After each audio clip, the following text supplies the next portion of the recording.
Hi friends, welcome back to my channel. నేనైతే గోంగూర chicken prepare చేసుకుంటున్నాను friends.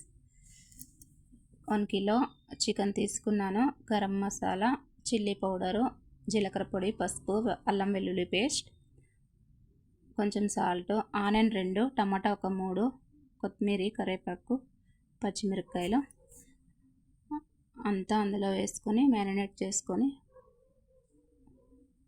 1 spoon oil మంచిగా కలుపుకొని అర్ధగంట పక్కన పెట్టుకోవాలి ఫ్రెండ్స్. పెట్టుకున్న తర్వాత గోంగూర ఉడకడానికి ఒక గిన్నెలో నీళ్ళు పోసి ఉడకపెట్టుకోవాలి. గోంగూర ఒక 3 పచ్చిమిరపకాయలు తీసుకున్నాను.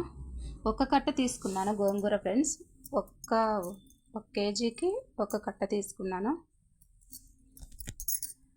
మిక్సీ పట్టుకోవాలి. మంచిగా ఉడికిన తర్వాత ఇలా వచ్చింది. 1 కిలోకి 1 కట్ట సరిపోతుంది. ఎక్కువ పులుపు అయితే బాగుండదు.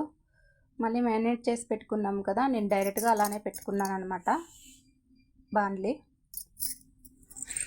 మనం వాటర్ పోసుకోండే అవసరం లేదు ఫ్రెండ్స్, అందులోనే వాటర్ ఉంటుంది. ఆ వాటర్ ఇంగిపోయే వరకును మనం మధ్య మధ్యలో కలుపుకోవాలి. వాటర్ అంతా ఇంగిపోయింది.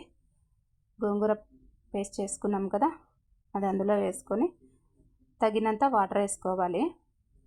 వాటర్ ఎక్కువ వద్దు, టేస్ట్ మారిపోతుంది. నేనైతే 1/4 గ్లాస్ వేసుకున్నాను వాటర్. మంచిగా కలుపుకొని ఉప్పు కారం సరిపోయిందా చూసుకొని లాస్ట్లో కొత్తిమీర చల్లుకుంటే గోంగూర చికెన్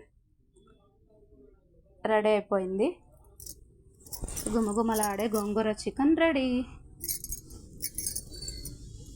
గోంగూర చికెన్ ఎలా ఉందో కామెంట్ చేయండి. నా వీడియో సూపర్ అంటే సూపర్ గోంగూర చికెన్. లైక్ చేయండి, సబ్స్క్రైబ్ చేసుకోండి.